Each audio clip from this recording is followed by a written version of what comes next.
Bonjour à tous. Je suis revenu vous parler un peu plus tôt que prévu d'un sujet particulier que j'avais évoqué dans ma première vidéo. Et quand je dis un peu plus tôt que prévu, c'est parce que j'ai reçu un message de Guillaume Lefebvre, qui est orthophoniste, et avec qui, on va dire, j'ai collaboré par le passé, parce qu'il a créé un blog il y a pas mal d'années, qui aborde plein de sujets destinés à l'exercice libéral, notamment des orthophonistes et des professions paramédicales. Et j'ai rarement vu quelqu'un donner autant de son temps au service des autres et apporter autant d'informations pertinentes. Donc Guillaume, je te salue bien bas. Voilà. En regardant ma première vidéo, Guillaume a vu que j'évoquais le sujet de la défiscalisation de l'impôt société. Donc je vais lui faire plaisir, je vais aborder ce sujet dès maintenant, sachant que c'est un sujet très particulier qui demande une bonne maîtrise technique et fiscale. Une technique qu'on a, nous, avec Rudy et Sébastien, depuis pas mal d'années. Et c'est un sujet très particulier parce que ça concerne non seulement l'impôt société, mais l'investissement en DOM, département d'outre-mer. L'article du Code général des impôts auquel il fait référence, c'est le 217 indécies. Pour ceux qui veulent aller jeter un coup d'œil, je vous souhaite bon courage parce que c'est un article fourre-tout, il y a plein de choses dedans. Je vais me concentrer juste sur la partie qui m'intéresse, c'est-à-dire l'investissement immobilier. Le principe, en apparence, est assez simple, puisque le texte nous dit que pour toute société soumise à l'impôt sur les sociétés, donc ça peut être une société commerciale comme un autre type de société à partir du moment où son imposition est à l'IS, impôt société. Donc toute société soumise à l'IS qui fait un investissement immobilier dans le neuf dans les départements d'outre-mer va pouvoir déduire de son résultat imposable, écoutez bien, va pouvoir déduire le prix d'achat du bien de son résultat imposable, et ensuite, comme la société va l'entrer à l'actif de son bilan, elle va pouvoir également l'amortir. Pardon. Donc, il y a un gain fiscal immédiat l'année de l'achat ou éventuellement un report. Si, par exemple, on est sur un investissement de 400 000 avec une société qui ne fait que 200 000 de résultats nets annuels, on aura 200 000 une année, et le report de 200 000 qui reste l'année suivante. Donc ça reste cohérent, c'est pas un souci de le faire comme ça. Donc le principe, c'est la société achète un bien immobilier neuf dans les départements d'outre-mer, va déduire de son résultat imposable le prix d'achat. Alors je ne vais pas rentrer dans les détails volontairement parce qu'il y a des choses à savoir, et bon, je vais pas non plus donner tout mon savoir s'il y a des concurrents qui me regardent et qui m'écoutent.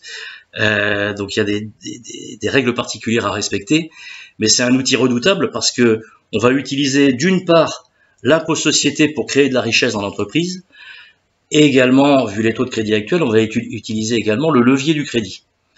Le but étant, au bout d'un certain nombre d'années, idéalement de le revendre, mais une fois que le crédit est fini de payer, vous avez un actif dans votre société qui génère des revenus. Donc c'est pas forcément, il faut pas être pressé de revendre, il faut le revendre dans de bonnes conditions.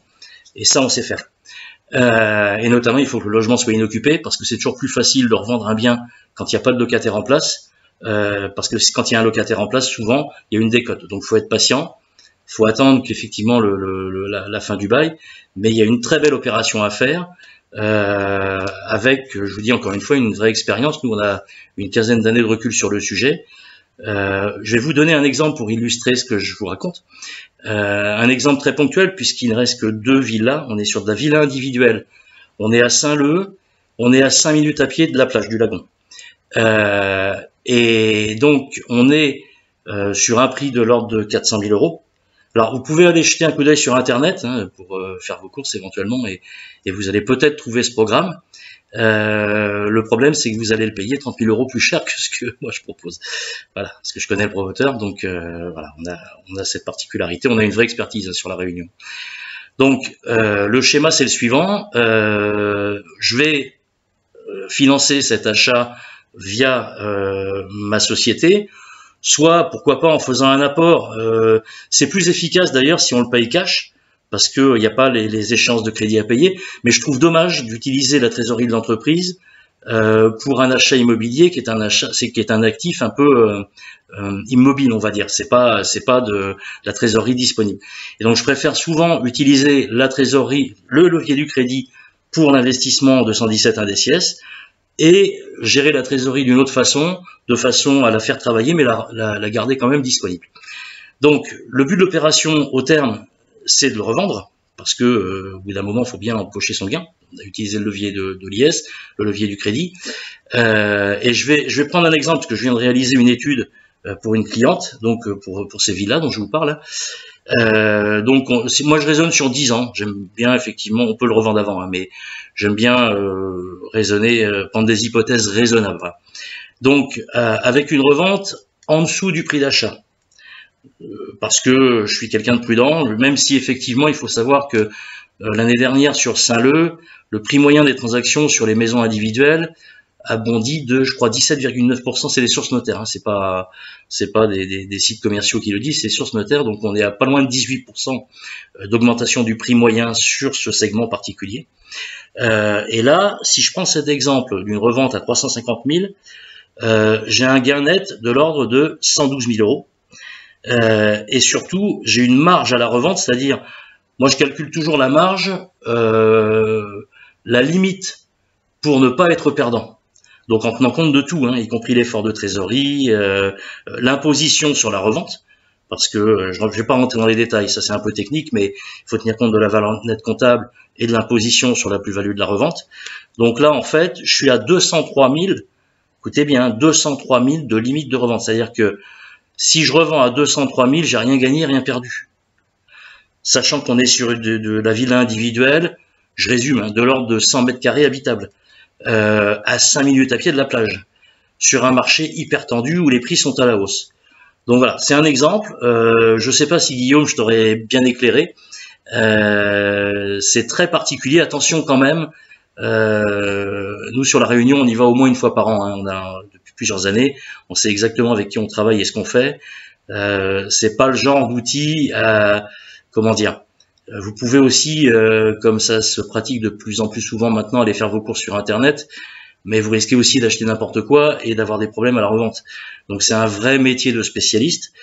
C'est un très bel outil, c'est très très efficace, mais encore une fois, manier avec précaution. Voilà. Je ne sais pas si je vous ai bien éclairé. Guillaume, je te salue. Et puis je vous dis à bientôt dans mon salon du patrimoine. Au revoir. Je vais apporter une précision parce que j'ai oublié la cerise sur le gâteau concernant la revente. Donc, on peut revendre sur le marché, on peut revendre à un tiers, mais pour ce genre de biens immobiliers, étant donné que on peut pratiquer de la location meublée à l'année, et je vous assure que ça marche très bien, y compris de la colocation meublée, il y a une vraie demande sur ce genre de biens, vu la situation. Donc, on peut faire de la location meublée à l'année, et on peut faire de la location meublée saisonnière, forcément, on est à 5 minutes de la plage.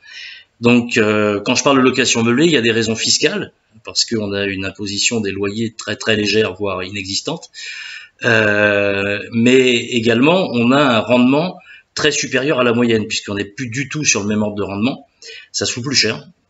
Et donc, pour celui qui en a la possibilité et qui souhaite le faire, on peut très bien sortir ce patrimoine de la société pour le rentrer dans son patrimoine personnel, à condition de ne pas exagérer et de pas tomber dans l'abus de droit. Et ça encore, on sait vous y accompagner, on sait faire. Je vais prendre l'exemple, si vous achetez 400 000 euros une villa individuelle via votre société et que vous la revendez à vous-même quelques années plus tard 150 000 euros, il y a de fortes chances pour que le fisc vous tombe dessus pour abus de droit. Et il aura raison, voilà. Mais il y a une très belle affaire à faire pour celui qui l'envisage et qui n'a pas d'a priori sur les DOM, parce que je rappelle que les départements d'outre-mer font partie du territoire français et subissent les mêmes règles, notamment en matière d'immobilier. Donc c'est une vraie idée très intelligente et c'est un vrai bonus en plus parce que non seulement je vais avoir gagné, j'ai créé de la trésorerie, créé un gain grâce à mon impôt société au levier du crédit, mais en plus je peux aussi très bien récupérer ce patrimoine dans mon patrimoine personnel et générer des revenus très efficaces et redoutables fiscalement. Voilà, j'ai fini, à bientôt.